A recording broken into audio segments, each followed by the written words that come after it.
Animals are capable of remarkable feats of navigation, but perhaps none is more remarkable than the decade-long journey of the loggerhead turtle.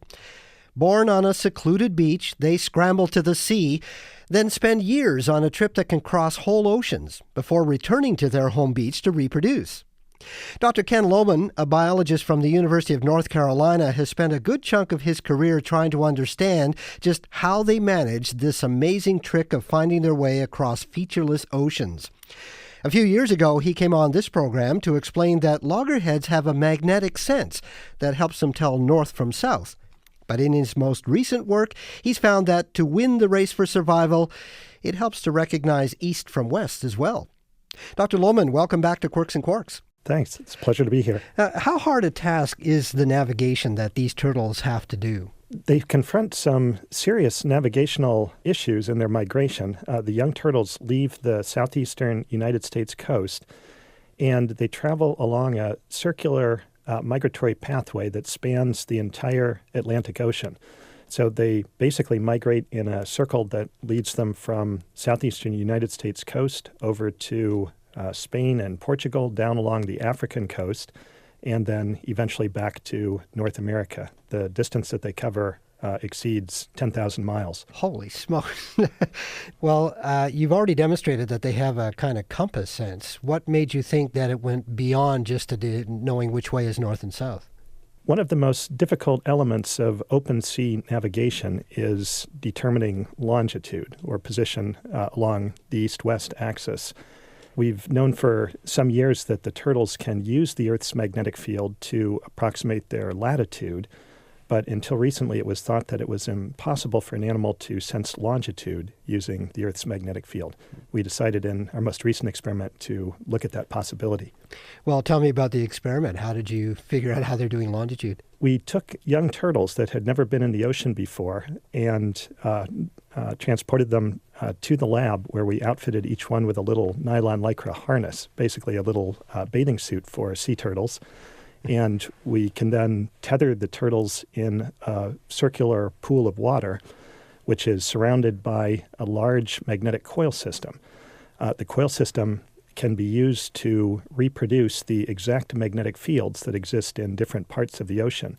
What we did in this experiment was expose young loggerhead turtles to magnetic fields that exist on the east and west sides of the Atlantic. We found that the turtles exposed to the magnetic field on the east side of the Atlantic, near the Cape Verde Islands, swam southwest, which is the direction that they would normally have to go in that part of the world.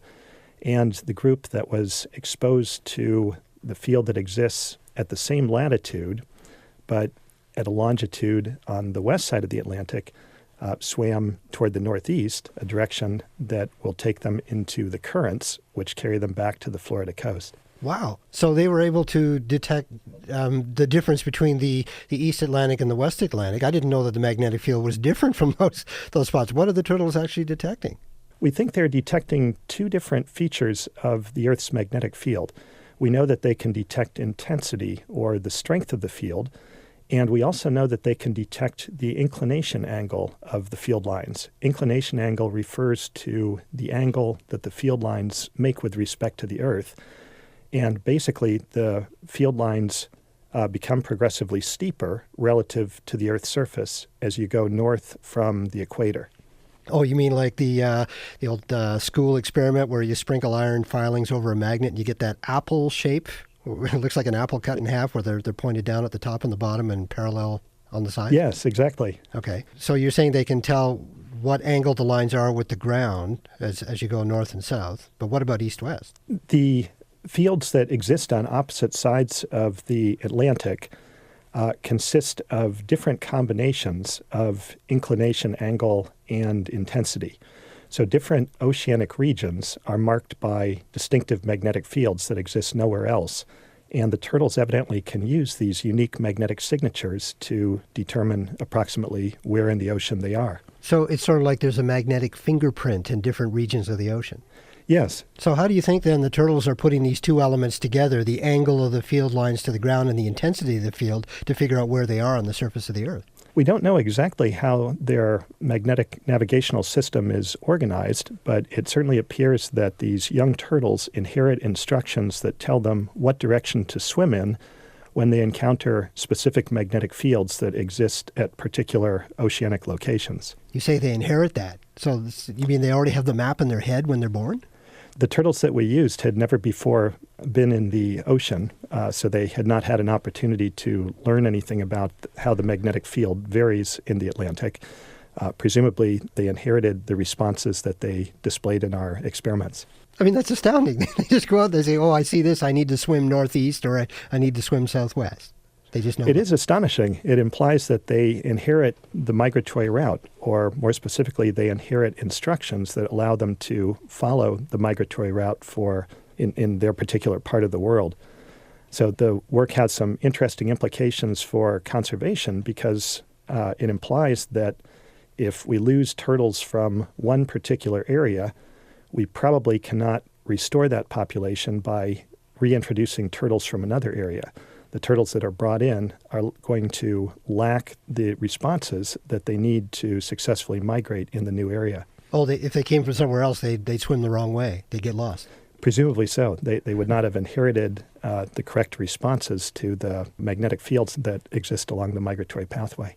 Do you know how the turtles are actually detecting the magnetic field of the Earth? We don't know at this point how turtles perceive the Earth's magnetic field. There are two main ideas that are being considered these days.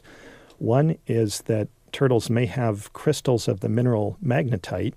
This is the same mineral that exists in compass needles. And there may be small crystals of magnetite in the brains of turtles that tell them what direction the field is pointing toward. There is an alternative idea that turtles and migratory birds and some other animals might actually have a complex set of biochemical reactions that occur in the process of vision. So the idea is that as a turtle or bird looks out at the world, it may see more or less what we see, but superimposed on that, it may see a spot of light or a particular set of colors that actually changes as the animal changes its direction relative to the Earth's field. So it sounds like a rather bizarre concept that some animals may, in essence, see the Earth's magnetic field, but there is at least some evidence for this in migratory birds. I mean, it's one thing to perceive the magnetic field, but do you have any idea how they're storing these magnetic maps in their brains? That part of the story is a complete mystery at this point. We really don't know how turtles manage to retain memories of their natal areas, of their home beaches. Dr. Lohman, thank you very much for your time. My pleasure. Dr. Ken Lohman is a biologist at the University of North Carolina in Chapel Hill. Up next, liquid stars.